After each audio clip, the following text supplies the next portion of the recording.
Hello everyone. We are going to start our last chapter today, that is the head salary, income under the head salary.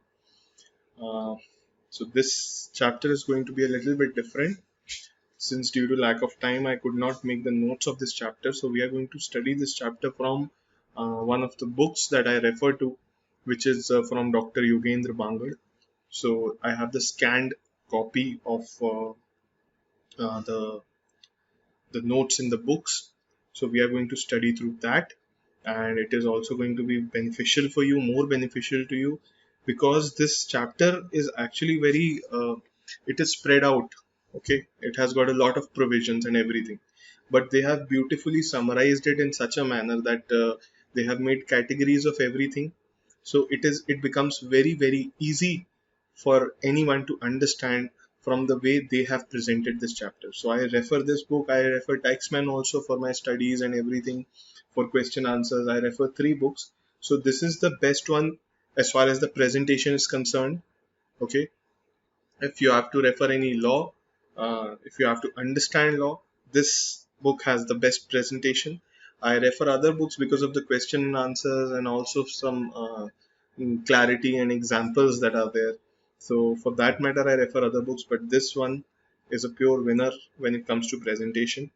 Also, this particular chapter, which is so spread out with the provisions, like for example, if we talk about capital gains, it wasn't so spread out. PGBP also wasn't spread out, but when you study this one, you will understand that it is very spread out.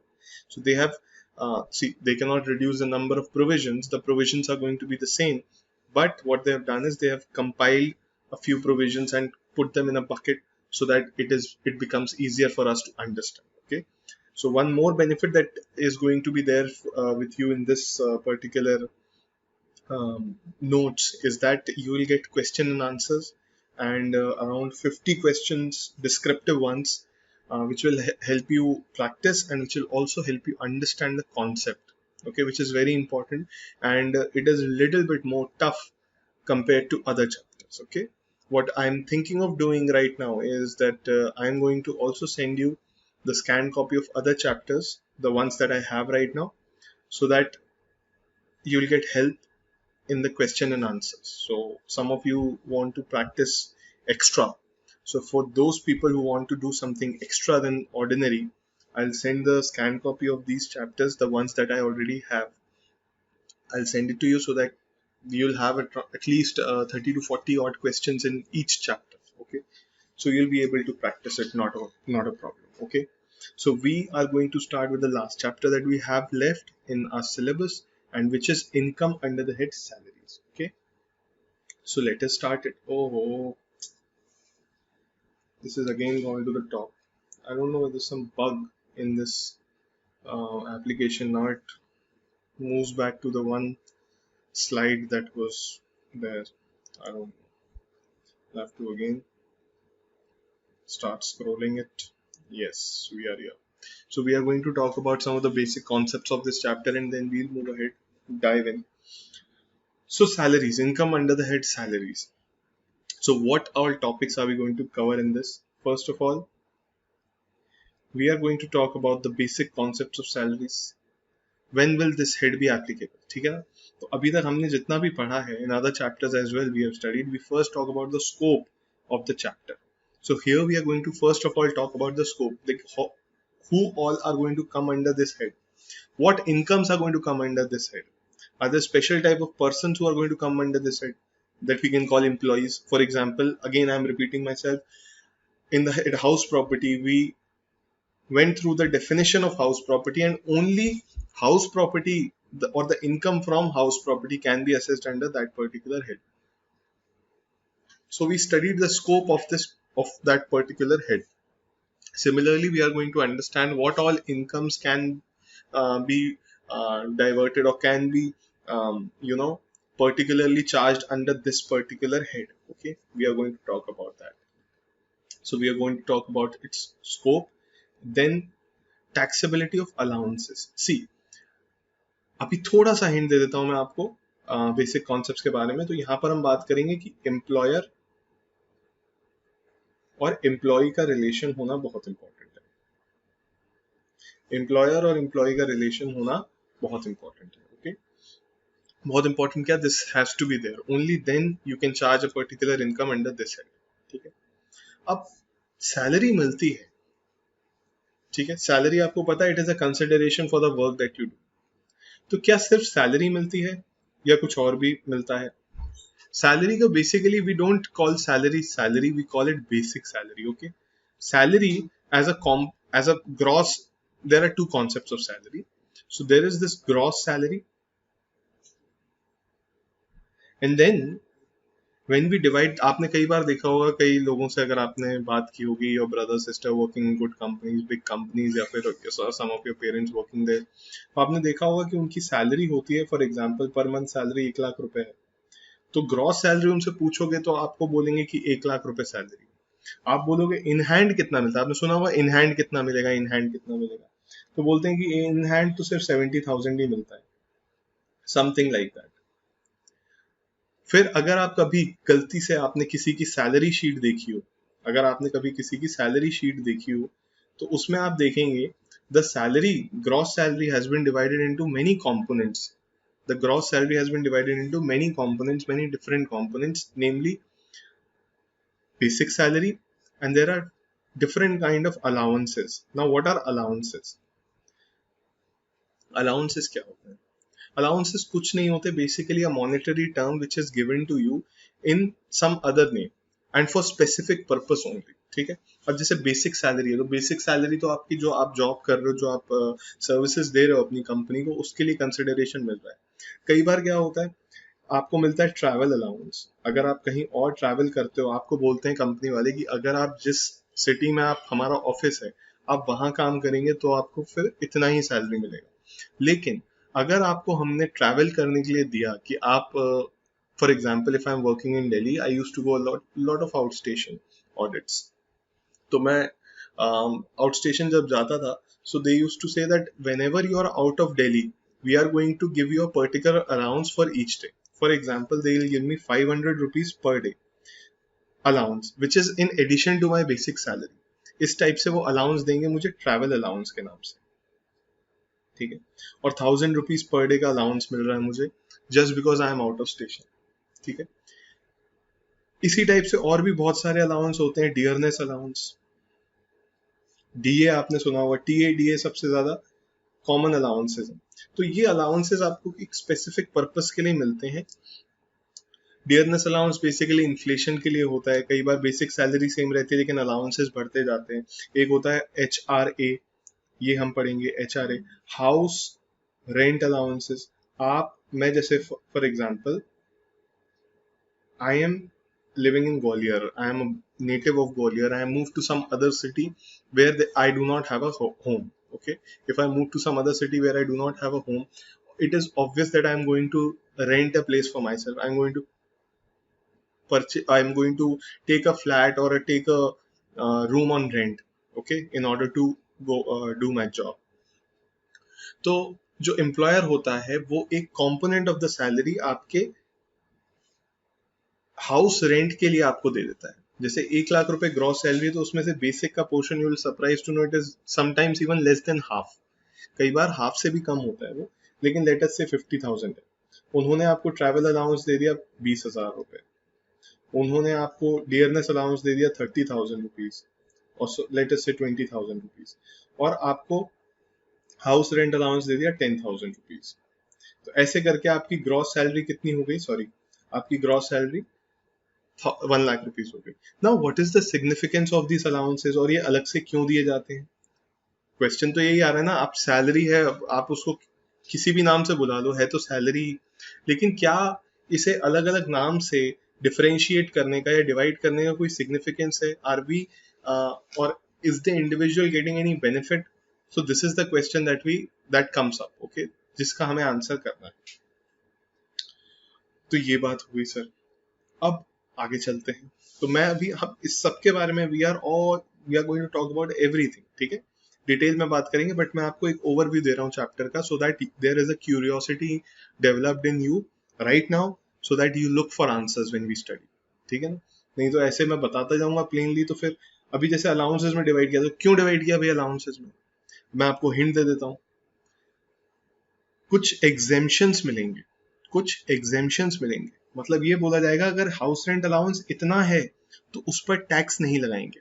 For example, अगर house rent allowance, example दे रहा हूँ बहुत ही basic way में, that if the house rent allowances of particular employee is just 10,000 rupees, उस पर tax नहीं लगेगा। तो इसका मतलब समझ रहे हैं आप क्या हुआ, आपको मिल तो 1 लाख रुपए रहे हैं लेकिन टैक्स सिर्फ और सिर्फ 90,000 पर लगेगा। So that is the point of these allowances. ठीक है, ऐसे ही नहीं किसी सैलरी को, किसी चीज को बेमतलब में ब्रेक कर दिया जाता है। हमें कोई डिफरेंट डिफरेंट नेम्स देने में कोई फर्क नहीं पड़ रहा था।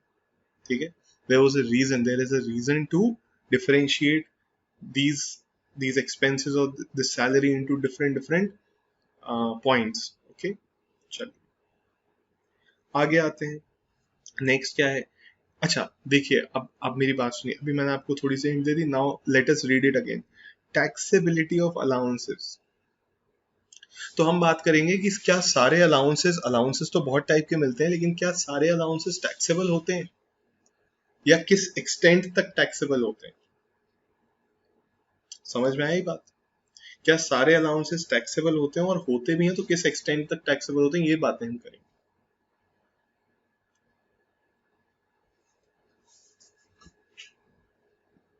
तो जरूरी नहीं है कि हर टाइम जो भी अलाउंस मिल रहा है वो पूरा का पूरा टैक्सेबल हो, ये भी जरूरी नहीं है कि वो पूरा का पूरा exempt. Next, taxability of perquisites. Now what is perquisites? Perks आपने सुना होगा, यार उस कंपनी में पर्क्स बहुत हैं, और इस कंपनी में मैं क्यों कर रहा हूँ काम, सैलरी तो तेरी बहुत कम है। कई बार लोग बात करते हैं एक दूसरे से, आपकी सैलरी तो बहुत कम है, आप फिर भी इस कंपनी में क्यों काम कर रहे हो, कहते हैं यार पर्क्स बहुत है। तो what are these perks? We are not, certainly not talking about Cadbury perk. We are talking about something else. We are talking about perquisites. Now, what is this perquisites? अब आप देखिए, मैं आपको एक एग्जांपल देता हूँ. Let us draw a comparison. There is Mr. A and there is Mr. B. Mr. A has a gross salary of 1 lakh rupees and Mr. B has a gross salary of 80,000 rupees. Tell me which one is better off. Initially अगर मैं आपसे question पूछूंगा, obviously the answer is going to be A only. ठीक है, मैंने यहां पर लिख दिया this is the salary.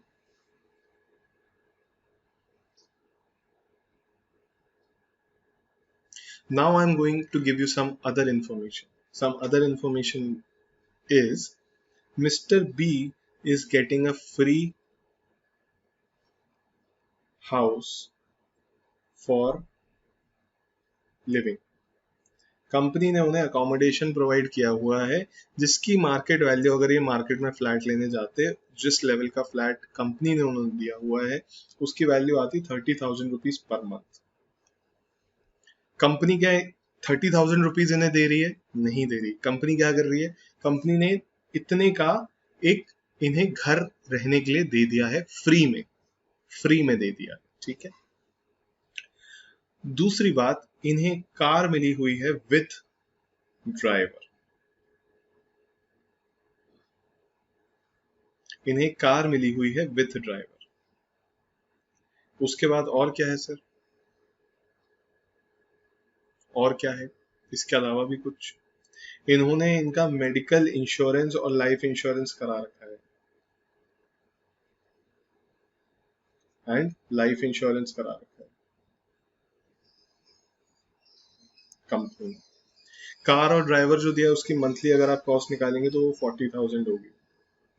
Medical insurance और लाइफ इंश्योरेंस की अगर आप मंथली प्रीमियम निकालेंगे तो वो अराउंड 20,000 रुपीज होगी। Now tell me sir, which one do you think is better off? क्योंकि सर रह तो ये भी कहीं ना कहीं रहे होंगे। He also needs a place to stay, he also needs a car to drive,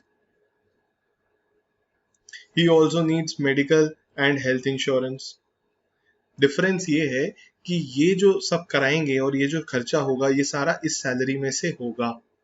तो इनके पास अगर मैं बताऊं कि डिस्पोजेबल इनकम जो बचेगी वो कम बचेगी, लेकिन यहां पर 80,000 के 80,000 इनके एक्सपेंसेस ये मीट आउट होने के बाद, क्योंकि ये एक्सपेंसेस इन्हें देने ही नहीं है, ये तो कंपनी दे रही है, तो अब आप बताइए who is in a better position, mister A और mister B? Now your answer will change. Why? Because अगर मैं इनकी रिलेटिव कॉस्ट यहाँ पर लगा लूं तो इनके पास कितना पैसा बचेगा सर? इनके पास तो सिर्फ 10,000 बच रहा है एक तरह से देखा जाए तो, क्योंकि ये सारे खर्चे, ये सारे एक्सपेंसेस मिस्टर ए भी करेंगे ही करेंगे. Now see the difference between the two. One is taking home only, let us से चलो 30,000 ही लेके जा रहे हैं घर after meeting out this expenses, और दूसरा पर्सन 80,000 सैलरी है. सैलरी दिखने में कम है, लेकिन अगर पर्क्स की बात करूं, इन्हें ही बोलते हैं पर्क्स या फिर पर्क्विजिट्स.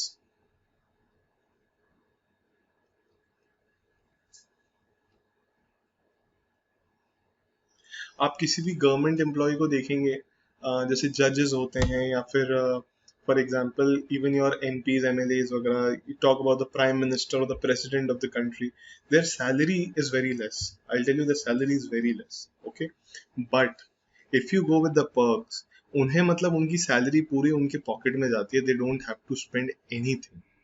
मतलब अगर वॉचमैन भी लगा हुआ है बाहर तो वो कम मतलब उसका पैसा गवर्नमेंट देती है, गाड़ी का पैसा गवर्नमेंट देती है, फ्यूल का पैसा गवर्नमेंट देती है, lavish houses, big houses to stay, कहीं भी ट्रांसपोर्ट करते हैं, कहीं इधर उधर जाते हैं, एवरीथिंग हैज बीन स्पॉन्सर्ड और गिवन बाय द गवर्नमेंट. तो ये जो इन काइंड, अब मैं इसको लैंग्वेज में बोल रहा हूँ, लीगल लैंग्वेज में, अगर आपको इन काइंड, देखिए अगर मनी में मिले तो उसे सैलरी नाम दे दिया जाएगा, ठीक है, मनी में मिले तो उसे सैलरी नाम दे दिया जाएगा ऑब्वियसली. लेकिन इन काइंड जो आपको बेनिफिट्स मिलते हैं, इन काइंड जो आपको बेनिफिट्स मिलते हैं, उन्हें हम परक्विजिट्स बोलते हैं. That we call perquisites. Okay, तो अच्छा, अब बात ये है कि सर आपको क्या लगता है गवर्नमेंट इतनी स्टूपिड है कि गवर्नमेंट कहेगी हाँ हाँ, जब टैक्स लगाने की बात आएगी गवर्नमेंट बोलेगी ओके ओके 80,000 पे टैक्स दे दो. एक्चुअल अर्निंग कितनी है? अरे ये कंपनी ने दिया तो क्या हुआ, है तो एक तरह से आपको ही मिला ना, ये भी आपको ही बेनिफिट हुआ ना, क्या ये आपकी सैलरी का पार्ट नहीं है? तो गवर्नमेंट बोलती है कि इस पर भी टैक्स लगेगा और वो एम्प्लॉय को देना पड़ेगा, क्योंकि इन अ वे आप देखिए इसकी सैलरी, अगर मैं इस मिस्टर बी की बात करूं, इनकी सैलरी एक काम करते हैं 4 5 6 7 8 9, इनकी सैलरी कर देते हैं 1,70,000 और इन्हें कोई भी पर्क्स नहीं देते. मेरी बात ध्यान से सुनना, इन्हें कोई भी पर्क्स नहीं देते यहां से लेके यहां तक, और इनकी सैलरी 1,70,000 कर देते हैं. Is it one and the same thing और नॉट? सोच के देखो. मिस्टर बी को बोल देते हैं आपको ड्राइवर नहीं देंगे, वो घर नहीं देंगे रहने के लिए, ठीक है, मिस्टर बी कहते हैं ठीक है, इतना मेरा मैं घर ले लूंगा इतने में. आपको हम शॉफर और कार नहीं देंगे, मत दीजिए. आपको मेडिकल इंश्योरेंस और हेल्थ इंश्योरेंस मत दीजिए, ठीक है. तो मिस्टर बी ने बोला, मिस्टर बी से जब पूछा गया कितनी सैलरी लोगे, मिस्टर बी ने बोला 1,70,000 रुपीज. मिस्टर बी को बोला कि एक काम करिए, ये सारे बेनिफिट्स हम आपको दे रहे हैं, क्या आप 80,000 में हमारे ऑर्गेनाइजेशन में वर्क करेंगे? मिस्टर बी ने बोला ओके. तो बात वही है, आप मतलब it's like you want to hold your ear like this और लाइक दिस, बात एक ही है, ठीक है. So this basically, these perquisites are part of your salary only, ठीक है, इन पर टैक्स लगाया जाता है, क्योंकि बात वही है कि या तो ऐसे आप उसे असेस कर लीजिए, या फिर मैं बोल देता हूं कि मिस्टर बी को हमने 1,70,000 रुपीज की salary the. It is one and the same thing और नॉट? सोच लीजिए. तो इसीलिए आप चाहे ऐसे स्ट्रक्चर कर लें उसे या फिर ऐसे स्ट्रक्चर कर लें, टैक्स तो सर 1,70,000 पर ही लगेगा. तो यहां पर हम बात करेंगे कि टैक्सेबिलिटी ऑफ परक्विजिट्स, कौन कौन से परक्विजिट्स ऐसे हैं जिस पर टैक्स लगाया जाए, ठीक है. उसके बाद कुछ और चीजें आ जाती हैं. Profit in लिeu of salary. आपको सैलरी तो मिल ही रही है, कुछ आप बेनिफिट्स डिराइव कर रहे हैं ऑर्गेनाइजेशन से इन फॉर्म ऑफ प्रॉफिट्स. कुछ प्रॉफिट्स के तरह आप कुछ बेनिफिट्स डिराइव कर रहे हैं ऑर्गेनाइजेशन से. एक आपको ग्रेचुटी मिलती है. ग्रेचुटी क्या होता है? आपको, अगर आप ज्यादा टाइम के लिए कंपनी में काम करते हैं तो आपको यहाँ पर एक बोनस मिलता है जब आप जॉब छोड़ के जाते हैं.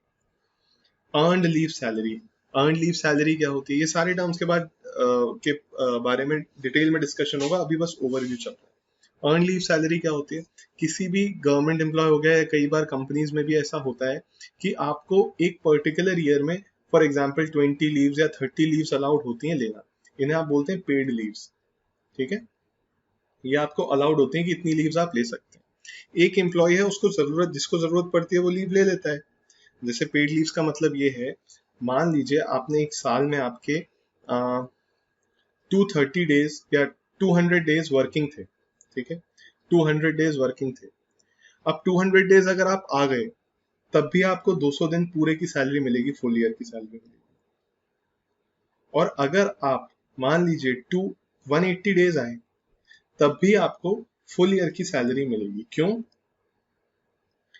क्योंकि 20 पेड लीव्स आपको अलाउड थी, 20 पेड लीव्स आपको अलाउड थी, तो आप नहीं आए तब भी वो पे कर रहे हैं आपको लीव लेने के लिए, लेकिन ये ऐसी सिर्फ 20 अलाउड थी। तो ये हो गया कि अगर कोई नहीं आया, किसी ने लीव अवेल कर ली, तब भी उसे सैलरी मिलेगी। कई लोग क्या करते हैं, ईयर ऑन ईयर ये अक्यूमुलेट करते जाते हैं। मतलब कंपनी बोलती है अगर आप 200 के 200 दिन आए तो हम आपको 220 दिन की सैलरी देंगे। या फिर वो बोलते हैं कि चलो एंड में आप जब छोड़ के जाओगे तब देखेंगे आपकी कितनी लीव्स एक्यूमुलेट हो गई हैं और उन लीव्स का भी आपको पैसा मिलेगा। तो ये अर्नड लीव सैलरी हो जाता है, ठीक है। एक होता है sir pension. Pension is what? जो सैलरी आप रिटायर होने के बाद रिसीव करते हैं, that is called your pension. Leave travel concession, ये एलटीसी आपको मिलता है अगर कंपनी बोलती है अगर आप कहीं घूमने घूमने जा रहे हैं एक पूरे साल में एक बार, तब आपको, एक पूरे साल में एक बार नहीं, मतलब एक अमाउंट होता है, कुछ सालों के लिए वो वैलिड रहता है कि अगर आप कहीं घूमने जाते हैं अपनी फैमिली ट्रिप या किसी अपने खुद ही इंडिविजुअली घूमने जाते हैं कहीं भी, तो उसका आप एक्सपेंस क्लेम कर सकते हो, हम आपको अलाउ कर देंगे और उस पर आपको टैक्स नहीं देना पड़ेगा, ठीक है। एक होता है सर वीआरएस कॉम्पनसेशन। वीआरएस हम सबको पता है, वॉलेंट्री रिटायरमेंट स्कीम। ये हम इस पर बात कर चुके हैं कि अगर एम्प्लॉय वॉलेंटरली अपनी रिटायरमेंट एज से पहले रिटायर होता है तो उसको एक लमसम अमाउंट दे दिया जाता है, आने वाले सालों की सैलरी उसको अभी दी जाती है, कुछ पोर्शन, ऑब्वियसली पूरा नहीं दिया जाता, पूरा देंगे तो कंपनी बेवकूफ थोड़े ना है कि एम्प्लॉय को भी निकाल दिया सैलरी भी पूरी दे दी। तो they give only 20-30% of the salary to the employee और एम्प्लॉय से बोलते हैं जाओ, ठीक है। तो उससे क्या होता है, इनका 80% जो पैसा होता है वो बच जाता है सैलरी, ठीक है ना। तो वॉलेंट्री रिटायरमेंट स्कीम का केस जो है उसमें क्या होता है, हाँ, जो कॉम्पनसेशन एम्प्लॉय को मिलता है उसकी टैक्सेबिलिटी के बारे में बात करेंगे, क्या वो टैक्सेबल होगा, कितना टैक्सेबल होगा, कितना नहीं होगा, so we will talk about all that. आइए sir, tax treatment of provident fund and tax relief. Provident fund मैंने आपको बताया था, ईपीएफ के बारे में हमने बात की थी, एम्प्लॉय प्रोविडेंट फंड, इसके बारे में हमने बात की थी।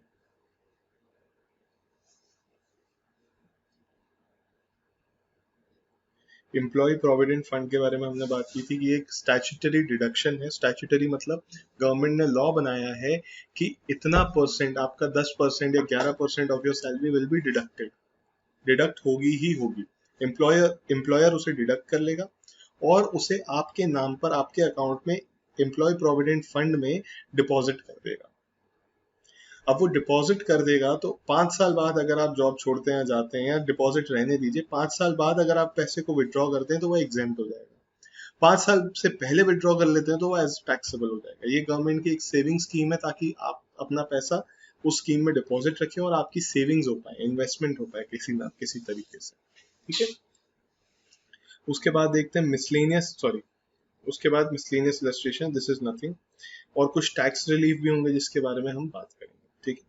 तो आइए चैप्टर स्टार्ट करते हैं हम। बेसिक कॉन्सेप्ट ऑफ सैलरी, किस किस पर टैक्स लगेगा, क्या क्या माइनस होगा, ये सारी चीजें हमें देखनी है। तो एक ओवरव्यू दिया हुआ है यहाँ पर। Taxable salary payments and allowances, तो जितने अलाउंसेस आपको मिले उन पर टैक्स लगना है, सैलरी पर तो लगना ही है, अलाउंसेस पर भी टैक्स लगना है और परक्विजिट्स पर भी टैक्स लगना है, टैक्सेबल परक्विजिट्स। और profit in lieu of salary, मतलब ये सारी चीजें, इन पर भी टैक्स लगेगा सर। ग्रेचुटी मिले, अर्न लीव सैलरी मिले, पेंशन मिले, इन सब पर टैक्स लगेगा, ठीक है। Profit in lieu of salary sir अलग अलग नाम से क्यों? क्योंकि हर किसी के लिए रूल डिफरेंट है, हर किसी के लिए कुछ ना कुछ एग्जेम्पशन या कुछ शायद होगा, डिडक्शन होगा, इसीलिए इनको अलग अलग कैटेगरीज में डिवाइड किया है। सर लेस क्या करेंगे? अच्छा, इन तीनों को मिला के हमारी ग्रॉस सैलरी आ जाएगी। लेस क्या करेंगे?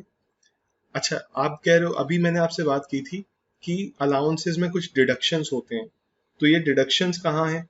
क्योंकि यहाँ तो दिखाई नहीं है, तो क्या यहाँ आएंगे डिडक्शंस? यहाँ भी नहीं आ रहे अलाउंसेस वाले, तो अलाउंसेस के डिडक्शन यहीं फाइनल हो जाएंगे।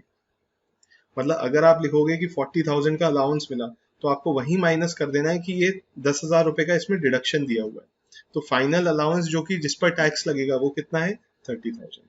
तो वो यही हो जाएगा सर, उसके लिए नीचे से अलग से डिडक्शन नहीं दिखाना, यही आपको जो भी है उसको फाइनल करना है। लेस क्या क्या माइनस होगा? सर ये है स्टैंडर्ड डिडक्शन। अभी मैं आपको स्टैंडर्ड डिडक्शन समझाता हूँ। I take help of house property. House property में सेक्शन 24A में एक स्टैंडर्ड डिडक्शन था, 30% ऑफ एनएवी आपको मिल जाता था बिना किसी बात के। तो यहाँ पर भी सैलरी के केस में भी आपको स्टैंडर्ड डिडक्शन दिया गया है, बट नॉट इन परसेंटेजेस। वो किस तरीके से दिया हुआ है? यहाँ पर आपको स्टैंडर्ड डिडक्शन दिया हुआ है 50,000 रुपीज का। मतलब आपकी कितनी भी सैलरी हो, अगर 50,000 से ऊपर की सैलरी है आपकी, चाहे 10 लाख हो, 1 करोड़ हो, 50 करोड़ हो, आपको 50,000 माइनस करेंगे एज स्टैंडर्ड डिडक्शन। ये फ्लैट है सर। अगर सर किसी की सैलरी ही 40,000 है तो उसे 40,000 का डिडक्शन मिलेगा, ठीक है। सैलरी 30,000 है तो 30,000 का डिडक्शन मिलेगा। 50 से ज्यादा की है, 2 लाख की सैलरी है, तब भी उसे 50,000 का डिडक्शन मिलेगा, ठीक है। ऐसा नहीं है कि सैलरी 1 करोड़ हो गई तो डिडक्शन ज्यादा मिल जाएगा, या सैलरी 30,000 है तो डिडक्शन तब भी 50,000 का मिलेगा और सैलरी माइनस में चली जाएगी। ऐसा नहीं होगा सर, यहाँ डिडक्शन आपको सिर्फ 30,000 का ही मिलेगा। तो ये स्टैंडर्ड डिडक्शन है। ये क्यों दिया हुआ है? ये इसलिए दिया है सर कि आपको इतना पैसा तो साल में वो कहते हैं कि चाहिए ही होगा कुछ ना कुछ एक्सपेंस करने के लिए, तो इतना तो डिडक्शन हम देंगे। अब सोचने को तो ये अमाउंट बहुत कम है, इट शुड बी आइडियली तो ये परसेंटेज में होना चाहिए, क्योंकि दिस इज नॉट फेयर कि 2 लाख की सैलरी वाले को भी आप 50,000 डिडक्शन दे रहे हो, 2 करोड़ की सैलरी वाले को भी आप 50,000 डिडक्शन दे रहे हो। This should be in terms of percentages. जिसकी जितनी सैलरी है उतना डिडक्शन उसको मिलेगा, क्योंकि उसकी लिविंग कॉस्ट उतनी ही हाई या लेस होती है जितनी उसकी salary. But anyways this is 50,000 only. पहले 40 था, बढ़ा के 50 कर दिया, तो ऐसी कोई बहुत बड़ी कोई टैक्स सेविंग नहीं होगी, ठीक है। नेक्स्ट क्या है sir? Deduction for entertainment allowance. Entertainment के लिए सरकार बोलती है, गवर्नमेंट बोलती है कि आप अपने आप को एंटरटेन रखिए, आप अपना एंटरटेनमेंट कीजिए, तो उसके अलाउंस देंगे हम आपको। जब आप पढ़ेंगे, जब आप देखेंगे अभी थोड़ी देर में कि इसका अमाउंट कितना है, तो आप एकदम यू विल बी सरप्राइज्ड, ठीक है, not in a good way. उसके बाद deduction for tax on employment. एक टैक्स भी लगाया हुआ है सर। अगर आप कोई भी पर्सन टैक्स मतलब चाहे वो सैलरी पर हो, चाहे वो जॉब कर रहा हो, चाहे वो बिजनेस कर रहा हो, एक प्रोफेशनल टैक्स के नाम का टैक्स है सर। प्रोफेशनल टैक्स होता तो कम है, ये 2500 होता है, ये सबको डिपॉजिट करना है सर, ठीक है। तो ये इसका भी डिडक्शन आपको मिल जाता है। ऐसे करके इसके वेरियस सेक्शन है, सेक्शन 15, 17(1), 17(2), 17(3), 16 में आपके सारे डिडक्शंस आ जाते हैं जो लेस होते हैं। तो ऐसे करके हमारे पास income under the head salary आ जाएगा। सारी टैक्सेबल सैलरी ले ली हमने, जितने भी डिडक्शंस थे वो माइनस कर दिए, तो हमारे पास finally income from the head salary आ। जितना इजी देखने में लग रहा है उतना बिल्कुल नहीं, ठीक है। तो अब हम बात करेंगे, बेसिक कॉन्सेप्ट से चालू करेंगे। ये अभी तक जितनी हमारी बात हुई है, this is all an overview of the chapter. ये सिर्फ और सिर्फ एक ओवरव्यू था इस चैप्टर का। अभी हम इसके डिटेल में जाके we'll talk on each and every point.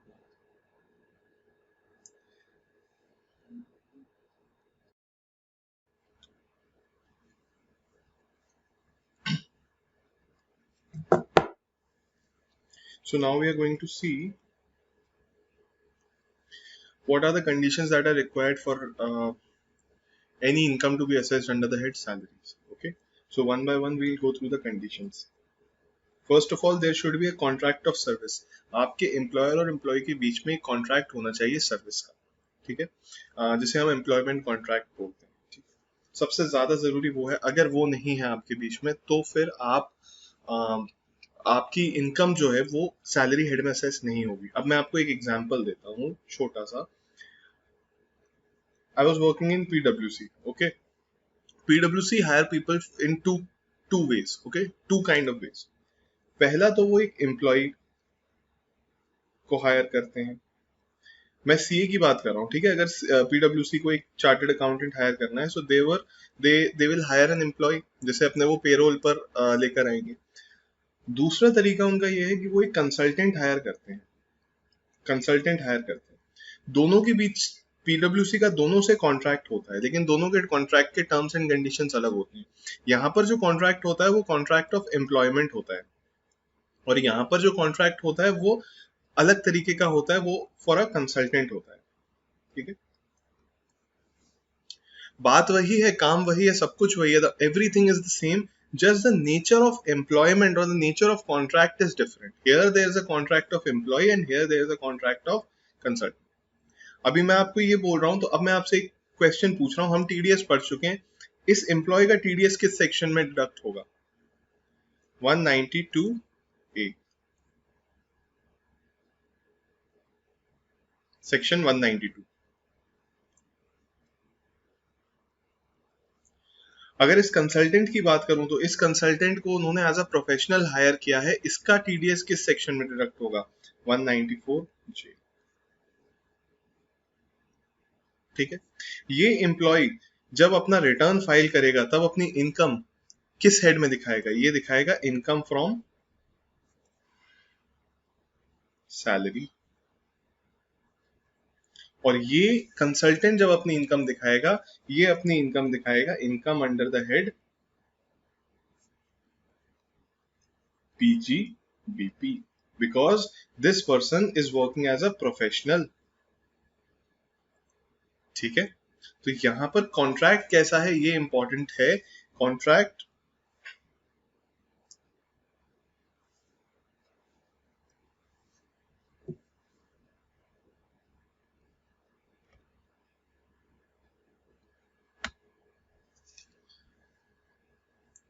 so there has to be a contract of service.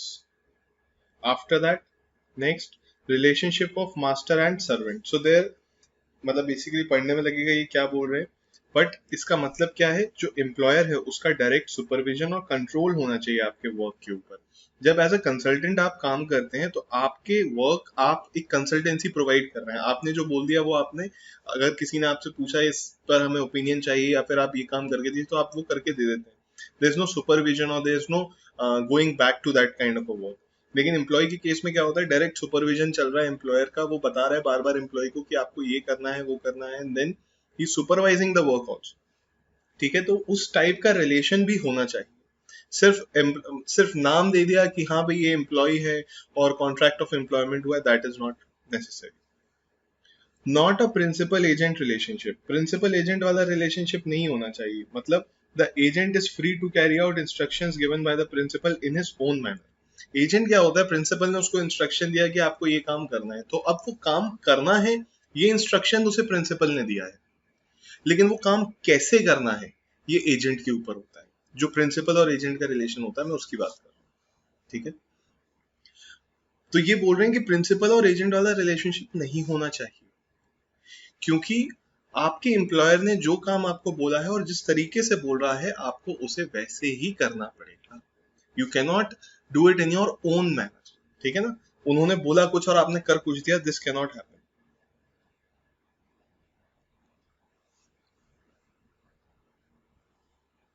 अभी देखिए इसकी कुछ एग्जांपल देखते हैं, एम्प्लॉय वर्सेस इंडिपेंडेंट प्रोफेशनल, ठीक है। जैसे miss Y is an actress, is employed in Chopra film where in she gets monthly salary of 1 lakh rupees.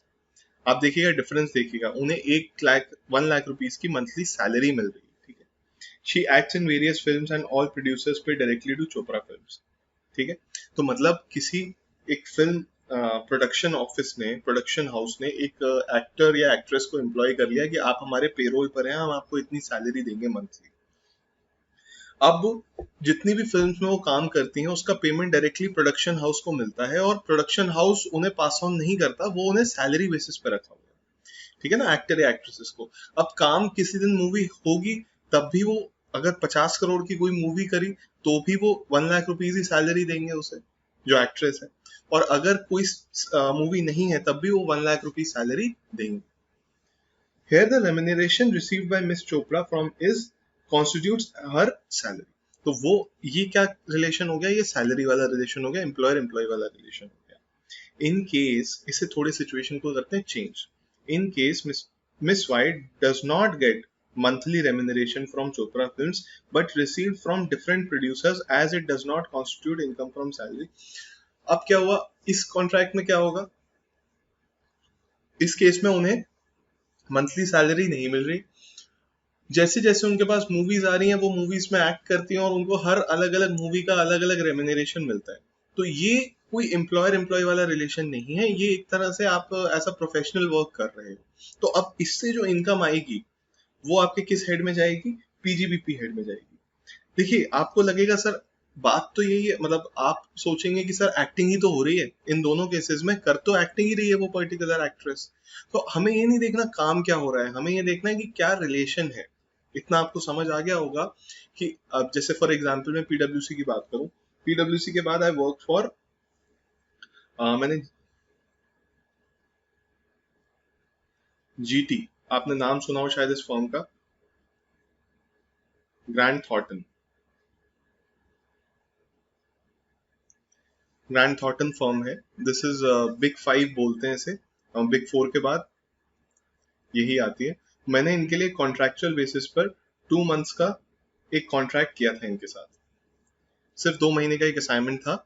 मेरे एक एक्स मैनेजर थे, मतलब जो जिस फर्म में मैं आर्टिकलशिप की थी एसएनबी में, उसके मैनेजर थे, वो यहाँ पर आकर सीनियर मैनेजर बन गए थे.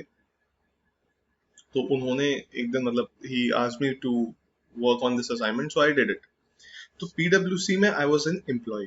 ग्रैंड थॉर्टन में जब मैंने वर्क किया इस 2 मंथ्स के लिए, इस असाइनमेंट के लिए, काम वही है. देखिए समझिए बात को आप, वही मैंने इंटरनल ऑडिट किया, जो काम मैं पीडब्ल्यू में करता था वही मैंने जीटी में किया, लेकिन नेचर ऑफ कॉन्ट्रैक्ट चेंज हो गया था.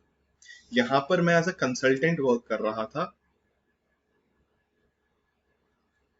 और यहाँ पर मैं एज अ एम्प्लॉय वर्क कर रहा था. काम वही है, डिग्री वही है, क्वालिफिकेशन वही है, सब कुछ वही है, नेचर भी वही है वर्क का, लेकिन नेचर ऑफ कॉन्ट्रैक्ट चेंज हो गया. इसकी जो इनकम थी वो मेरी सैलरी में गई और इनकी जो जीटी से जो इनकम आई थी वो मेरे पीजीबीपी हेड में गई. ठीक है, कोई दिक्कत? चलिए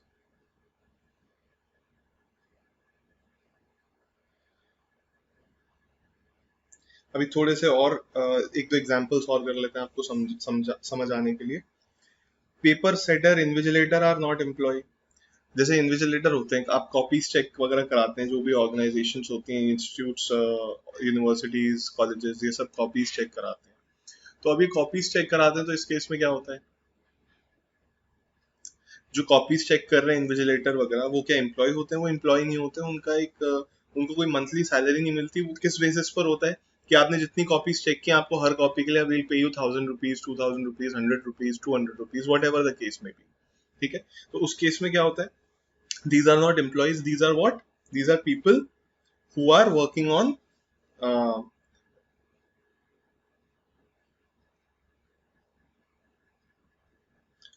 what do you say, contractual basis. ठीक है.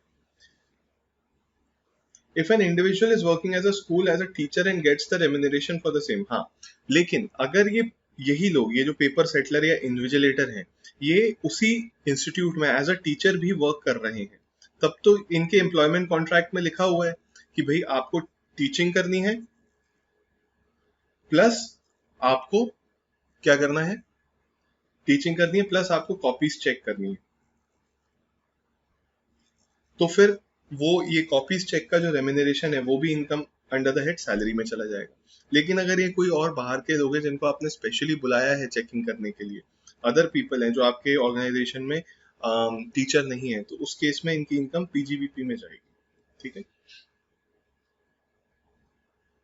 However, if he sets any examination paper or acts as invigilator in an exam and gets the fees for the same, then fees so received shall not constitute salary. It will be tax under the head other sources. अब इस पे कोई लोग बोल सकते हैं कि other sources में जाएगी, बट इट डिपेंड्स कि आपका क्या काम ही यही है, प्रोफेशनली आप काम ही ये करते हैं. अगर ऐसा है तो पीजीबीपी में जाएगी, अदरवाइज अदर सोर्सेज में चली जाएगी. ठीक है. Salary received by MPs and MLAs. अब ये थोड़ा इंपॉर्टेंट पॉइंट है, इसे समझने की कोशिश करेंगे. नाम से क्या पता चल रहा है, salary received by MPs and MLAs, है तो सर सैलरी, लेकिन क्या ये सैलरी हेड में जाती है, हम देखेंगे। अच्छा, इन्हें बाकायदा सैलरी मिलती है, जितने भी एमपीज एमएलएस हैं इन्हें बाकायदा सैलरी मिलती है, ठीक। लेकिन आप समझिएगा कि इस इनकम को किस हेड में ले जाते हैं और क्यों असेस नहीं होती, ठीक है।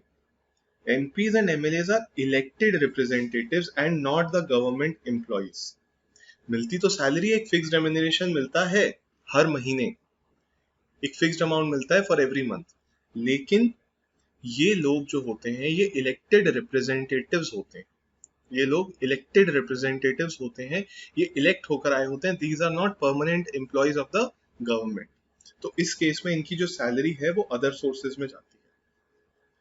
However, if they are assigned any charge of ministry, लेकिन इनमें से कोई एमपी और एमएलए आपने देखा है कि बहुत सारे, जैसे अगर मैं एमपी की बात करूं तो एमपी में अराउंड 100 सीट्स हैं लेटेस्ट से, तो उनमें से जितने लोग इलेक्ट होके जाते हैं, जो भी विनिंग पार्टी होती है, विनिंग मेजोरिटी जिसकी भी होती है, उसकी जितनी सीट्स हैं उसमें से कुछ लोगों को कैबिनेट मिनिस्टर बना दिया जाता है, ठीक है। एमपी का, स्टेट का अपना अलग कैबिनेट होता है और सेंटर का अपना अलग कैबिनेट होता है। तो स्टेट का अगर आपको कैबिनेट मिनिस्टर बना दिया, किसी पर्टिकुलर एमएलए या एमपी को आपने कैबिनेट मिनिस्टर बना दिया, तब उसकी जो सैलरी मिल रही है वो किस में जाएगी सर, उसकी वो income under the head salary में जाएगी। ये जो बात मैं आपको बता रहा हूँ आपको सुनने में लगेगा क्या ये सर लॉ में लिखा हुआ है, this has not been mentioned in the law, ये आपके केस लॉ से डिसाइड हुआ है, इस पर लिटिगेशन चला था और उससे डिसाइड हुआ है कि इस केस में ऐसा होगा, इस केस में ऐसा, ठीक। आगे चलते हैं। रेम्यूनरेशन रिसीव्ड बाय जजेस, सैलरी रिसीव्ड बाय जजेस is taxable as salaries only, ठीक है। ये तो भैया कॉन्स्टिट्यूशन में लिखा हुआ है, मतलब ये जो इनका एम्प्लॉयमेंट है इसको कॉन्स्टिट्यूशन ने राइट दिया है कि you will be employed by the government, तो उनकी तो सैलरी हेड में ही जाती है। रिटेनरशिप fees received by advocate general, अब ये सब आपके काम के नहीं, लेकिन फिर भी the रिटेनरशिप fees received by advocate general who gives advice to the government is not salaries as the same is done by him in his professional capacity। तो वो जो एडवाइस देते हैं गवर्नमेंट को, अब ये वही बात है कि आपको लगेगा सर इस केस में ऐसा, इस केस में ऐसा, अलग अलग क्यों हो रहा है, तो सर ये सारा लिटिगेशन पर डिसाइड हुआ है, हर केस लॉ में अलग अलग। मैं आपको एक चीज बता देता हूँ लिटिगेशन के बारे में, आपको लगेगा कि सर इसने डिसीजन ऐसा दे दिया, इसने डिसीजन ऐसा दे दिया, सेम कोर्ट सेम चीज पर कई बार दो अलग अलग डिसीजन दे देती है, सेम कोर्ट सेम टॉपिक पर अलग अलग डिसीजन दे सकती है और दिए हैं पास्ट में। ऐसा कैसे हो सकता है sir, it all depends on the arguments, hearing में दोनों पार्टी क्या आर्ग्यूमेंट्स कर रही है उस पर डिपेंड करता है, जो डिसीजन होता है वो जो पार्टी जो केस लड़ रहे हैं उनके आर्ग्यूमेंट्स पर डिपेंड करता है। अगर किसी जज को पता है कि ये भाई ये जो पार्टी बोल रही है ये सही बोल रही है, इसका जो स्टैंड है वो सही है, होना यही चाहिए, लेकिन अगर लेकिन अगर वो पर्टिकुलर पॉइंट जो रेज होना चाहिए, जो आर्गुमेंट होना चाहिए जिसके दम पर जज अपना फैसला देगा, अगर उस पार्टी ने वो आर्गुमेंट रेज नहीं किया तो जज उस पर फैसला नहीं दे सकता, ठीक है। तो जज को दूसरे पार्टी के फेवर में ही डिसीजन देना पड़ेगा। So it all depends on the arguments as well, कि आप कैसे आर्ग्यूमेंट्स पुट फॉरवर्ड कर रहे हैं, ठीक। तो ये जब आप कभी केस लॉज आगे पढ़ोगे चल के कभी, तब आपको समझ आएगा कि ये कैसे वर्क करता है।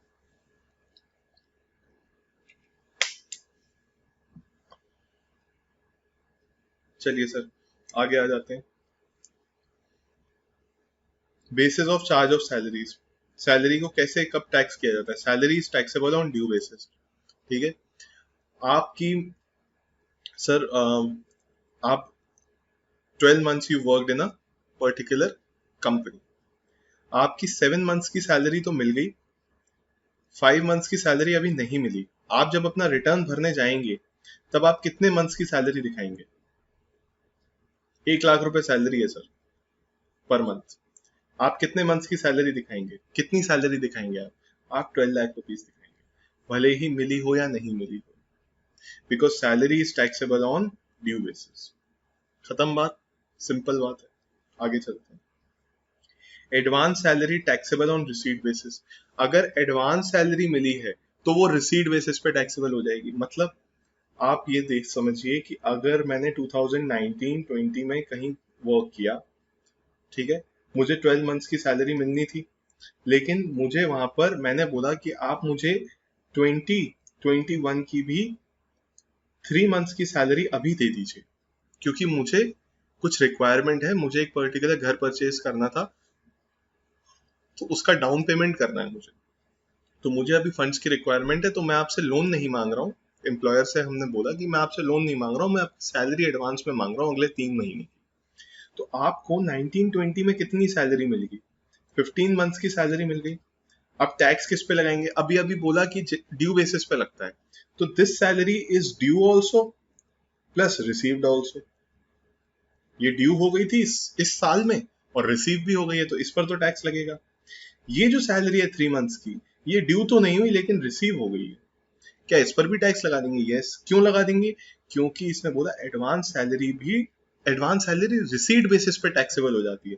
एडवांस सैलरी रिसीव हो गई ना, टैक्स लगा देंगे। नेक्स्ट ईयर की बात करते हैं 2021 की। अब 2021 में कितनी सैलरी पर टैक्स लगेगा? 9 मंथ्स की। क्या यहाँ पर इस 3 महीने की सैलरी पर टैक्स लगेगा? नो। 3 मंथ्स की सैलरी पर टैक्स नहीं लगेगा। क्यों? क्योंकि लास्ट ईयर लग चुका है। ऐसा डबल टैक्सेशन नहीं होगा, डोंट वरी अबाउट।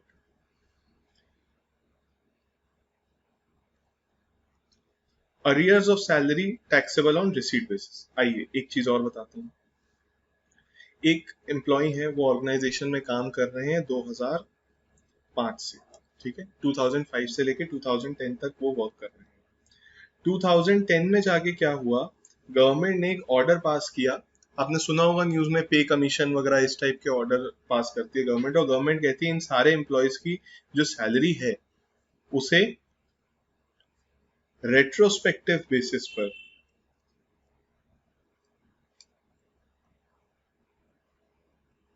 इंक्रीज कर दिया जाए। 2005 से उनकी सैलरी बढ़ा दी जाए। You will be surprise to know, कई बार लोगों को जितनी उनकी ईयरली सैलरी होती है ना,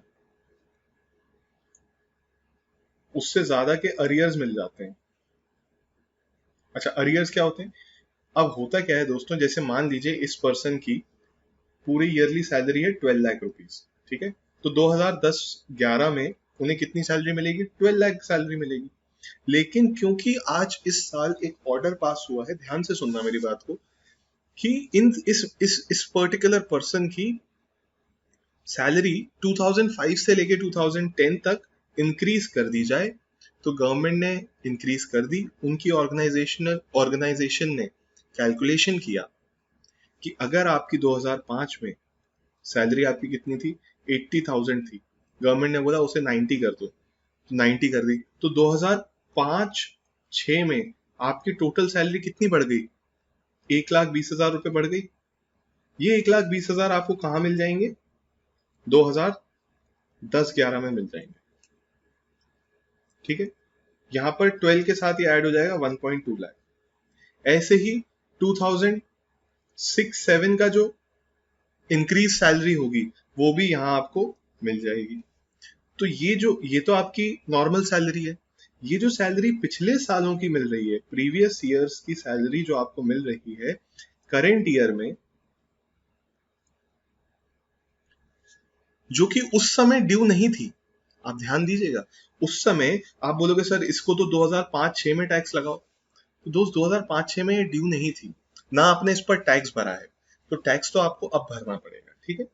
तो इस सैलरी को हम बोलते हैं अरियर्स।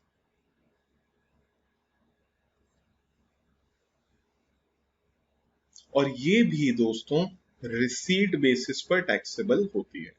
मतलब आज मिली है तो आज ही टैक्सेबल होगी। सेंस बनता है, ये याद करने की जरूरत नहीं है कि सर ये एडवांस को इस पे रिसीव बेसिस पे करते हैं, अरियर्स को रिसीव। भाई साहब 2005-6 में मिली थी क्या आपको ये 1,20,000 रुपए? नॉर्मल 80,000 के हिसाब से सैलरी मिली थी, उस पर टैक्स भरा था। अब आपको ये अरियर मिला है तो अब जाके इस पर टैक्स भरोगे। सिंपल सी लॉजिकल बात है, ठीक है।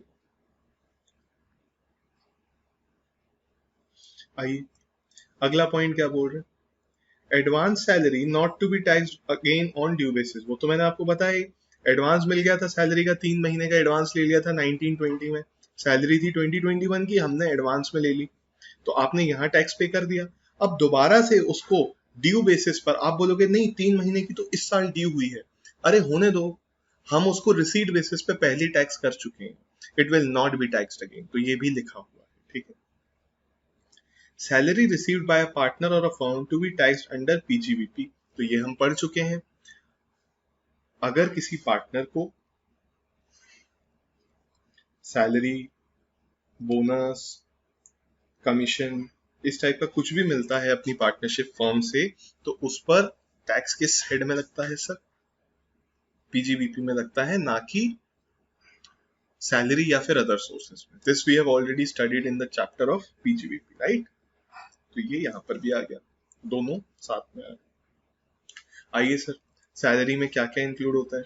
Salary include wages also. आप ये नहीं बोल सकते कि कोई लेबर है उसको वेजेस मिलती है तो वो सैलरी में नहीं आएगा, वो भी सैलरी में ही आता है।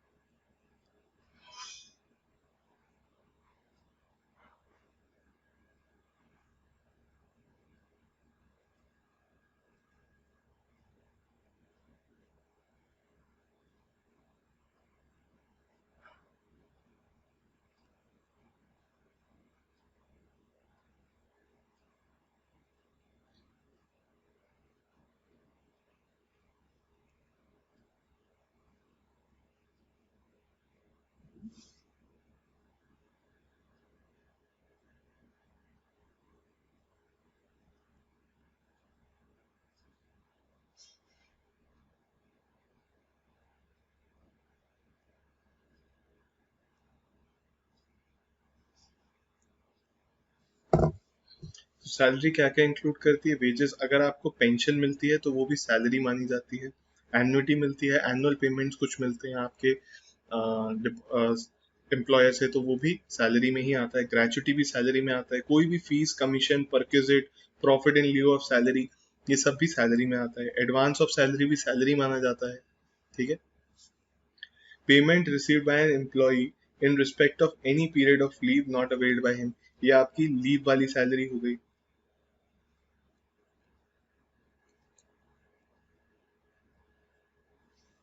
ठीक है। उसके बाद annual accretion of the balance to the credit of employee participating recognized provident fund, जो प्रोविडेंट फंड से सैलरी मतलब जो कंट्रीब्यूशन होता है वो आता है, वो भी सैलरी में लिया जाता है। तो ऐसे करके काफी सारी चीजें हैं जो सैलरी में आती हैं, ठीक है। अभी हम we are going to differentiate between a few terms, जैसे कि फिक्स्ड पे स्केल और ग्रेडेड पे स्केल में क्या डिफरेंस होता है। एक होता है टैक्स फ्री सैलरी, ये क्या होते हैं, तो इन टर्म्स को समझने की कोशिश करते हैं, चलिए।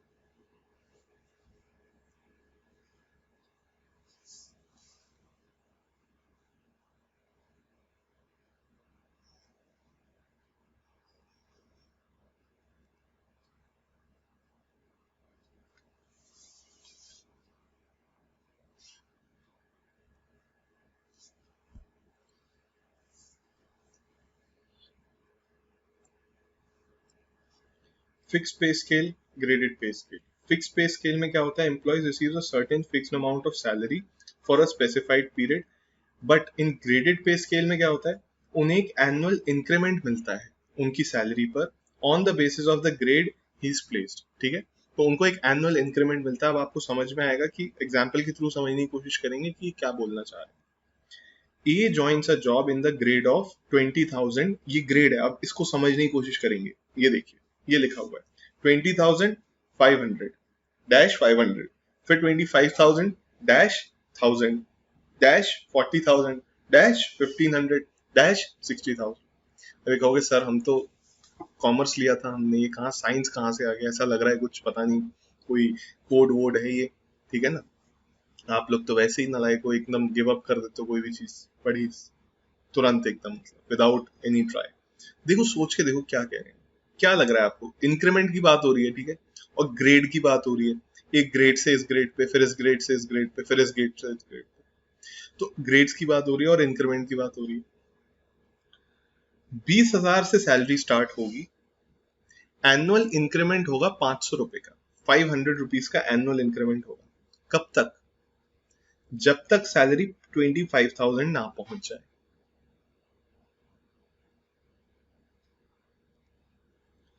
25,000 जैसी सैलरी पहुंच जाएगी, एनुअल इंक्रीमेंट अब 1,000 रुपीज का होने लगेगा।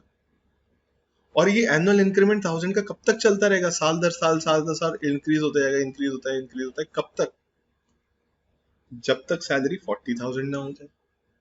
जैसी सैलरी 40,000 हो गई, एनुअल इंक्रीमेंट इंक्रीज होता जाएगा 1,500 से। अब हर साल सैलरी 1,500 रुपीज बढ़ती जाएगी, बढ़ती जाएगी, बढ़ती जाएगी। कब तक? जब तक 60,000 ना हो जाए। ठीक है।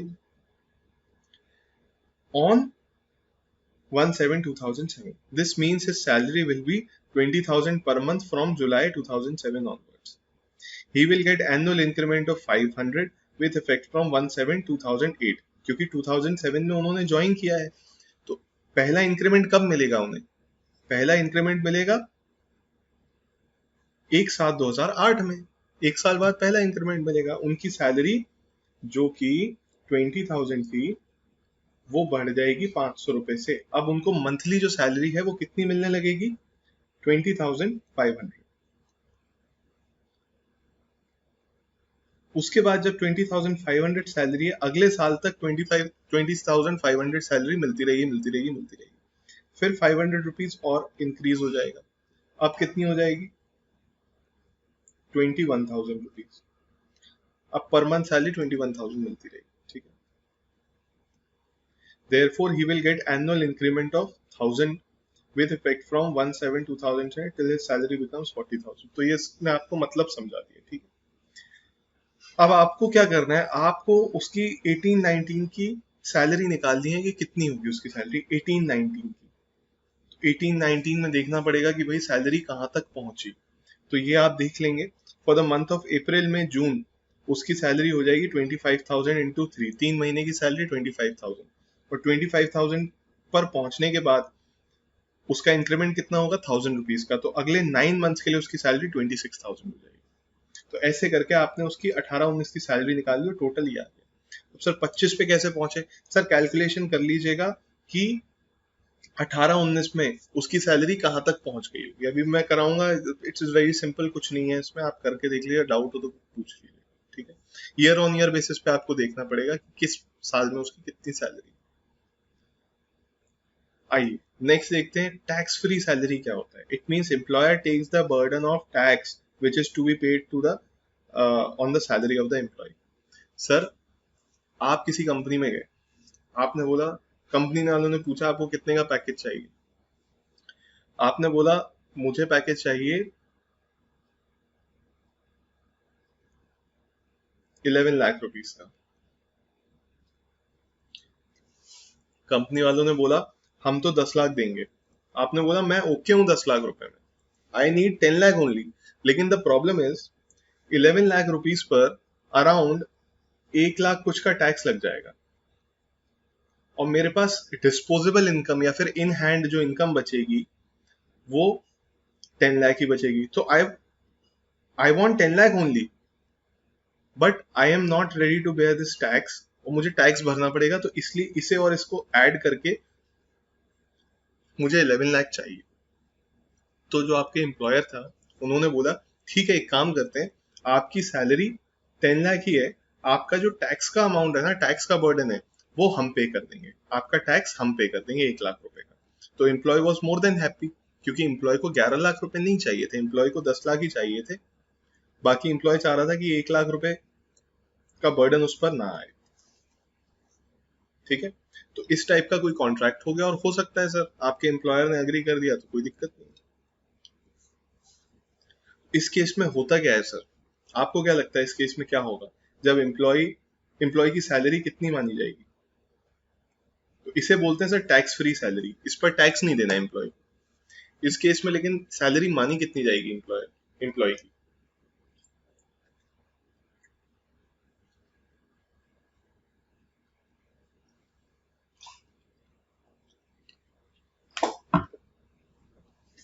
आइए देखते हैं दोस्तों।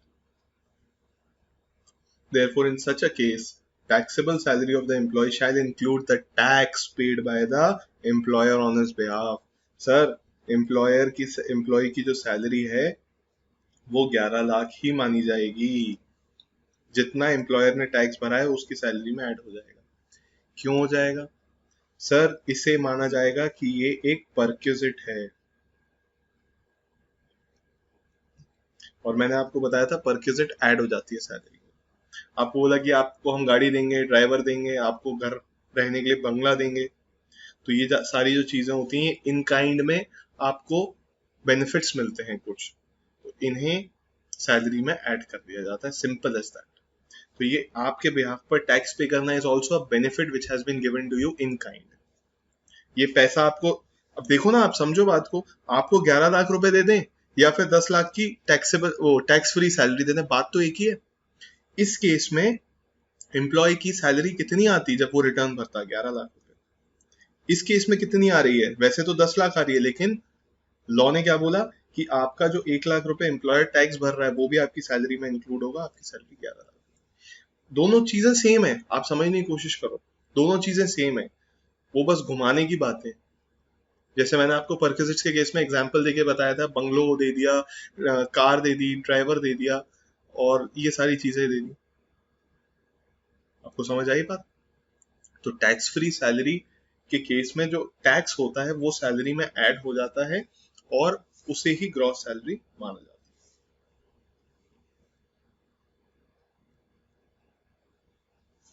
Next, advance salary versus loan और एडवांस अगेंस्ट सैलरी. दो टर्म्स हैं, इन दोनों टर्म्स के बीच में डिफरेंस समझना है क्या है. एडवांस सैलरी हम समझ चुके हैं. एक है कि लोन और एडवांस अगेंस्ट सैलरी. एक तो होता है कि मेरी जो सैलरी ड्यू होने वाली है अगले कुछ महीनों में, वो मैंने आपसे एडवांस में रिसीव कर ली. एक तो ये हो गया, ठीक है ना. अगले 2-3 महीने में जो मुझे सैलरी मिलने वाली है वो मैंने एडवांस में रिसीव कर ली. दूसरा होता है लोन और एडवांस अगेंस्ट सैलरी. सर आप, अब दूसरा मैंने अपने एम्प्लॉयर से बोला सर मुझे 3 लाख रुपए चाहिए. देखिए, दो तरीके क्या है. फर्स्ट, मेरी salary 1 lakh rupees per month है, ठीक है. मैंने अपने एम्प्लॉयर से बोला कि सर मुझे ना 3 मंथ्स की सैलरी एडवांस में दे दो. तो उन्होंने कहा ठीक है, ले लो, 3 लाख रुपए ले लो, अगले 3 महीने की सैलरी अभी दे देते हैं, फिर अगले 3 महीने कुछ नहीं मिलेगा आपको. ठीक है, नो प्रॉब्लम. दूसरा तरीका क्या होता है, एम्प्लॉय ने बोला, अब देखो ऐसा क्यों होता है, अब नेक्स्ट 3 मंथ्स उसको कुछ नहीं मिलेगा, नेक्स्ट 3 मंथ्स उसे कुछ नहीं मिलेगा, ठीक है ना. एडवांस में मिल गई सैलरी, अब नेक्स्ट 3 मंथ्स को उसे कुछ नहीं मिलेगा, वो भाई खर्चा कैसे चलाएगा. तो कई बार लोग क्या करते हैं, वो बोलते हैं, एम्प्लॉय बोलता है सर मेरी salary 1 lakh rupees per month है, ठीक है. आपको पता है मैं ईमानदार आदमी हूँ, ये हूँ वो हूँ, सब चीजें पता है, आपके साथ इतने टाइम से 20 साल हो गए आपके यहाँ नौकरी कर रहा हूँ, कोई दिक्कत नहीं है, अच्छे रिलेशन भी है. मुझे ना सर थोड़ा एडवांस चाहिए. ये एडवांस मतलब बात की चीज पहले लेने वाला एडवांस नहीं है, ये एडवांस क्या है, लोन वाला है. मुझे लोन चाहिए. किसके अगेंस्ट? मेरी सैलरी के अगेंस्ट. मतलब सैलरी यहाँ पे एक तरह से सिक्योरिटी है कि देखिए सर आपके ही तो काम कर रहा हूँ, कल को अगर मैंने आपसे 3 लाख रुपए का लोन लिया, अगर मैंने आपको नहीं दिया, आप मेरी सैलरी मत देना. और जब एम्प्लॉयर ने बोला कि कैसे पेमेंट करोगे, सर एक काम कीजिएगा, 50,000 रुपीज अगले 6 महीने तक मेरी सैलरी से डिडक्ट करते रहिएगा. या उसने बोले 30,000 डिडक्ट करना, क्या है, मुझे और भी एक्सपेंसेस भी तो होते हैं मेरे, 1 लाख रुपीज सैलरी है मेरी, तो हर महीने आप 30,000 रुपीज डिडक्ट करते रहना, और ऐसे 10 मंथ्स तक आप डिडक्ट करते रहना, तो मेरा जो एडवांस लिया हुआ है मैंने वो क्लियर हो जाएगा. यहाँ पर क्या हो रहा था, 3 महीने तक बेचारे को सैलरी नहीं मिल रही थी, वो अपना खर्चा कैसे चलाएगा. तो यहाँ पर क्या हो रहा है, हर महीने उसको 70,000 की सैलरी मिल रही है.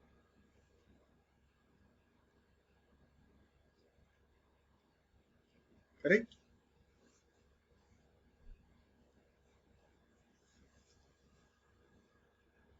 Advance salary means that employee receives the salary before it becomes due to him. ठीक है, ड्यू हुई नहीं है लेकिन पहले ही मिल गई. Hence it is taxable on received basis in the year it is received. जिस ईयर में रिसीव हो जाती है रिसीव बेसिस पे टैक्सेबल है, ये हम पढ़ के आ रहे हैं. Loan against salary means the employee takes loan from his employer and gross agrees to pay the same in specified number of installments. ठीक है.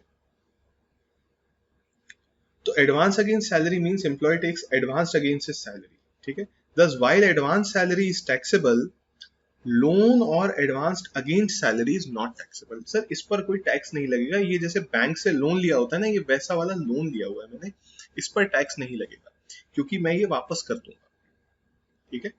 और यहाँ पर क्या था, ये सैलरी ही मैंने एडवांस में ले ली. दोनों में बहुत छोटा सा अंतर है, लेकिन अंतर जरूर है, आपको समझ आ जाना चाहिए.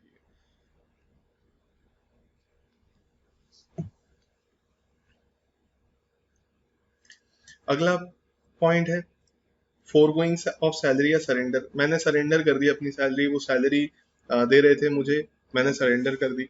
अगर आप सैलरी सरेंडर कर देते हैं, means that employee waives his salary after it becomes due or accrues to him. It is taxable in the hands of employee. आप कहें कि मैंने अपनी सैलरी फोरगो कर दी, ये कर दिया, वो कर दिया. हम कहे भैया ऐसा कौन करता है. आपको भी जब मैंने बोला आप सोच रहे होंगे सर ऐसा कौन करता है, अपनी सैलरी फोरगो कर देगा. तो गवर्नमेंट को भी पता है कोई ऐसा फोरगो नहीं करता अपनी सैलरी. तो इस केस में उस पर टैक्स लगेगा. अगर आप अपनी सैलरी सरेंडर कर देते हैं, सरेंडर कैसे, सेंट्रल गवर्नमेंट को दे देते हैं सैलरी कि मैंने आपको दे दी सैलरी अपनी, तब गवर्नमेंट को पता है कि हाँ भाई इसने सैलरी जेन्युइन तरीके से हमें दे दी है, सरेंडर कर दिया, उसका प्रूफ होता है, तो उस केस में वो एग्जेम्प्ट हो जाती है. ठीक है. तो सरेंडर और फोरगो में डिफरेंस है. फोरगो अगर आप सैलरी करते हो तो उस पर टैक्स लगता है. सरेंडर अगर आप करते हो, सरेंडर आप गवर्नमेंट को करते हो under section 2 of income tax act, voluntary surrender of salaries, exemption from tax act 1961 का एक एक्ट है, उसमें एग्जेम्पशन दी हुई है उसको. ठीक है. एन्युटी क्या होती है सर? एन्युटी इतनी देर से आ रहा है वर्ड, ये होती क्या है ये समझने की कोशिश करते हैं. आइए. Annuity, annuity means yearly sums payable to a person.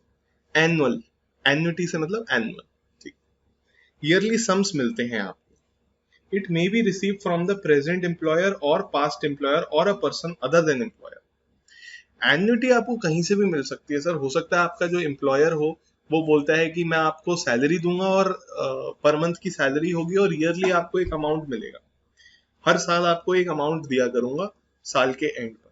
आपके पास्ट एम्प्लॉयर ने बोला कि भाई आपकी सैलरी तो रहेगी, जैसे ही आप नौकरी छोड़कर जाओगे अगले 5 सालों तक आपको ईयरली पेमेंट भी मिलेंगे, ये मेरे कॉन्ट्रैक्ट में लिखा हुआ था, तो मैं अब नौकरी वहां छोड़कर आ गया हूं, तब भी मेरा वो एम्प्लॉयर मुझे एनुअली एक एन्युटी पे कर रहा है. ठीक है. तो दिस कैन हैपन. ओके. और किसी अदर एम्प्लॉयर से भी मिल सकती है, किसी और पर्सन से भी एन्युटी मिल सकती है. तो इन तीनों के केस में ट्रीटमेंट क्या होगा उस एन्युटी का, हम उस पर बात कर रहे हैं. टैक्स लगाएंगे तो है, पक्की बात है, टैक्स तो लगेगा सर, किस बात, टैक्स क्यों छोड़ दें, बट कहाँ लगेगा, सैलरी में लगेगा, अदर सोर्सेज में, पीजीवीपी में, कहाँ, आप सोच के बताइए. तो प्रेजेंट एम्प्लॉयर के केस में वो एज अ सैलरी टैक्सेबल होगा. पास्ट एम्प्लॉयर के केस में profit in lieu of salary taxable होगा, लेकिन profit in lieu of salary is also taxed as salary only. तो बात तो वही आ गई. ठीक है. अगला, अगर किसी अदर एम्प्लॉयर से मिल रहा है, मतलब अदर देन एम्प्लॉयर से, तो अब देखो यहाँ पर देखो, वो एम्प्लॉयर नहीं है मेरा, वो एम्प्लॉयर नहीं है मेरा, एम्प्लॉयर एम्प्लॉय का रिलेशन नहीं है. एक जो कंडीशन हमने पढ़ी थी इंपॉर्टेंट जो थी सैलरी हेड में टैक्स करने के लिए, वो कंडीशन फुलफिल नहीं हो पा रही है. तो अगर वो कंडीशन फुलफिल नहीं हो रही है तो ये जो पेमेंट रिसीव किया है, this has gone out of scope of the head salaries. तो इस केस में वो इनकम फ्रॉम अदर सोर्सेज में टैक्सेबल. ठीक है सर. आई.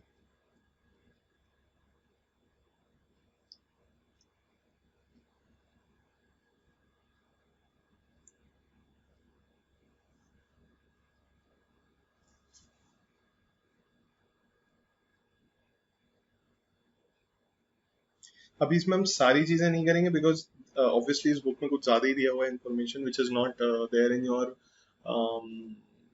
Study material.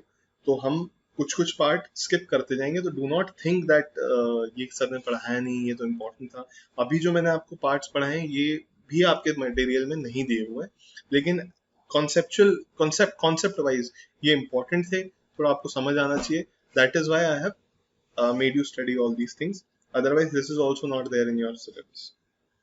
ठीक है, we are going to skip some things. यहाँ पर ये इंपॉर्टेंट है, salary receive from UNO, united nation organisation से जो सैलरी रिसीव होती है वो एग्जेम्प्ट होती है. ठीक है, ये आपके section 2 of United nation privilege and immunity act है 1947 का, उसमें दिया हुआ है सैलरी रिसीव फ्रॉम, सैलरी, एमोल्यूमेंट्स या फिर पेंशन अगर यूनाइटेड नेशन ऑर्गेनाइजेशन से आएगा तो उस केस में वो एग्जेम्प्ट होगा सर. ठीक है, आइए सर, सबसे पहले अब मेन, एक्चुअली अभी तो बेसिक चल रहा था, अब आते हैं हम डिडक्शंस पर. Sir, deductions available to an assessee while computing his income under the head salary. Sir अब डिडक्शंस की बात होगी. सबसे पहला और सबसे इंपॉर्टेंट डिडक्शन, इसे हमने नाम दिया स्टैंडर्ड डिडक्शन. इसके बारे में हम ऑलरेडी बात कर चुके हैं. ये 40,000 का नहीं है, दिस इज ऑफ 50,000. ये जिस पिछले साल 40,000 का था, इस साल इन्होंने बढ़ा के 60,000 का कर दिया, वो सॉरी 50,000 का कर दिया है. तो now it is of 50,000 rupees. ठीक है, और ये आप मानेंगे ये नया आया है, फाइनेंस एक्ट 2018 में ही ये इम्प्लीमेंट हुआ था. इसके पहले मैं आपको थोड़ी इसकी हिस्ट्री बता दूं. इसकी जगह पे ना 3 डिडक्शंस मिलते थे जो एक्चुअल बेसिस पे होते थे. मतलब ट्रैवल का मिलता था डेली आपको, और एक मेडिकल का मिलता था. तो वो तभी मिलते थे जब आप उसके बिल प्रेजेंट करते थे अपने एम्प्लॉयर को. ठीक है, तभी एम्प्लॉयर आपको वो डिडक्शन देता था. लेकिन उन्होंने क्या करा, उन्होंने कहा इन 3 जो आपके डिडक्शंस थे उनको मर्ज करके उन्होंने स्टैंडर्ड डिडक्शन लेकर आया. और उन्होंने कहा कि ये डिडक्शन आपको बिना किसी एक्चुअल एक्सपेंडिचर दिखाए मिलेगा. जैसे हाउस प्रॉपर्टी याद करेंगे 24A का डिडक्शन, वो रिपेयर वगैरह ये सब वगैरह कराते हो आप, उसके लिए मतलब कहते हैं कि भाई अगर कोई भी हाउस प्रॉपर्टी है, साल का आपको जितना भी रेंट मिल रहा है उसका 30% तो आपको लगाना ही पड़ेगा. एक लमसम अमाउंट ले लिया. ठीक है, तो ऐसे ही यहाँ पर इन्होंने कर दिया. यहाँ पर उन्होंने बोला स्टैंडर्ड डिडक्शन मिलेगा सर 50,000 रुपए का आपको हर साल आपकी सैलरी में से डिडक्ट हो जाएगा. मतलब इस पर टैक्स नहीं लगेगा जितनी भी आपकी सैलरी हो. ये हम बात कर चुके हैं. अगर आपकी सैलरी 60,000 रुपीज है, मतलब पूरे एनुअल सैलरी आपकी 60,000 रुपीज है, आपको 50,000 का डिडक्शन मिल जाएगा. आपकी एनुअल सैलरी अगर 20,000 रुपीज है, आपको जो स्टैंडर्ड डिडक्शन मिलेगा वो 20,000 का मिलेगा. ठीक है, ऐसा नहीं हो सकता आप बोले नहीं 20,000 की सैलरी है, मुझे 50,000 का डिडक्शन दो और मेरे को 30,000 लॉस दिखाऊंगा मैं सैलरी से. This can not happen. क्यों, क्या लिखा हुआ है, अ डिडक्शन ऑफ 50,000 और amount of salary which ever is less. तो अगर आपकी सैलरी डिडक्शन के अमाउंट से कम हुई तो उतना ही डिडक्शन मिलेगा. डिडक्शन वहां रेस्ट्रिक्ट हो जाएगा. ठीक है, एक एंटरटेनमेंट अलाउंस हमने पढ़ा था, आपको लगा होगा अरे सर ये तो एंटरटेनमेंट के लिए, हम एंटरटेनमेंट करेंगे खुद का, उस पर जितना खर्चा हम करेंगे, हम जाएंगे पार्टी वार्टी करेंगे, ये करेंगे वो करेंगे, और हम उसका खर्चा डाल देंगे अपने उसमें, किसमें, हाँ जब एनुअल रिटर्न हम अपना भरेंगे, रिटर्न भरेंगे, तो उसमें हम अपना एंटरटेनमेंट का अलाउंस दिखा देंगे और डिडक्शन क्लेम कर लेंगे. तो आइए सर बिल्कुल आप कर सकते हैं. आइए देखिए, इतना डिडक्शन मिलेगा, इतना डिडक्शन मिलेगा कि आप खुशी के मारे समा नहीं पाएंगे. आइए देखते हैं. सबसे पहले तो सर, सबसे पहले ओनली गवर्नमेंट एम्प्लॉय. अच्छा, ये जो स्टैंडर्ड डिडक्शन है ये क्या सिर्फ गवर्नमेंट एम्प्लॉयज के लिए किसी है? जब मैं कुछ नहीं बोल रहा तो वो सबके लिए है. ठीक है, सभी को मिलता है सर ये. अगर आपके घर में if anybody is working somewhere, आप पूछेंगे, अगर आप उनसे बोलेंगे कि स्टैंडर्ड डिडक्शन क्लेम करते हैं आप सैलरी में, तो वो बोलेंगे यस. ठीक है, आइए sir, entertainment allowance, only government employees are entitled to avail such deduction. मतलब देखिए, वो कहना चाह रहे हैं कि सिर्फ गवर्नमेंट एम्प्लॉयज हैं उनको एंटरटेनमेंट की जरूरत है, आप लोगों को एंटरटेनमेंट की जरूरत नहीं. ठीक है, ऑन अकाउंट ऑफ एंटरटेनमेंट. लेकिन आपका भी ऐसा लगा होगा कि सर ये हमें क्यों नहीं मिलेगा, अगर हम गवर्नमेंट में गए तभी मिलेगा ये. तो दिल छोटा मत कीजिए, एक बार अमाउंट देखिएगा इसका, आपको आप कहोगे ठीक है मत दो यार, मत दो, कोई दिक्कत नहीं. Entertainment allowance is first included in the gross salary and then it is deducted. Deducted कितनी होगी, actual amount receive from the employer और 5,000 और 20% ऑफ बेसिक सैलरी. मतलब इन एनी केस 5,000 से ज्यादा का तो हो ही नहीं सकता. मैक्सिमम है, बताइए। और ये एनुअल है, ठीक है, मंथली नहीं है। अब बताओ चाहिए। और मान लेते हैं आपके एक्चुअल अमाउंट रिसीव, आपके एम्प्लॉयर ने एंटरटेनमेंट अलाउंस 0 दिया आपको, तो लीस्ट ऑफ द फॉलोइंग कितना हो जाएगा ये, और जो भी आपकी सैलरी का 20% है, लेट्स से 20,000, तो लीस्ट ऑफ द 3 क्या हो गया, 0। तो आपको कुछ नहीं मिलेगा, डिडक्शन 0 मिलेगा। तो don't say anything to me, मैं कुछ नहीं कर सकता, ठीक है। तो ऐसे, ये तो अभी शुरुआत है इस टाइप के बहुत ही टुच्चे टुच्चे डिडक्शंस काफी सारे हम देखने को मिलेंगे, बेमतलब में दिए हुए हैं, पढ़ाने के लिए बहुत वो बना दिया है, बट कोई सेंस नहीं है, कोई सेंस नहीं है, because the amount is so minimum. क्योंकि ये जब आपने डिडक्शंस आप लेकर आए थे, सालों साल पहले लेकर आए थे, और उसके बाद से इनमें कोई चेंज नहीं लेकर आया।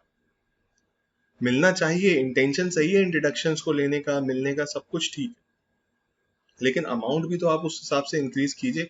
क्या ये अमाउंट अगर आप 20 साल 40 साल पहले लेकर आए तो इन्फ्लेशन के हिसाब से ये अमाउंट इंक्रीज नहीं होना चाहिए सर? होना तो चाहिए।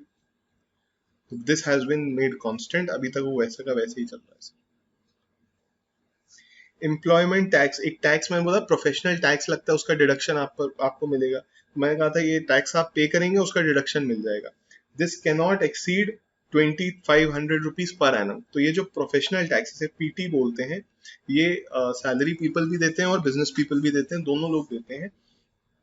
तो मैक्सिमम ये कितना होता है, 2500 पर ईयर होता है।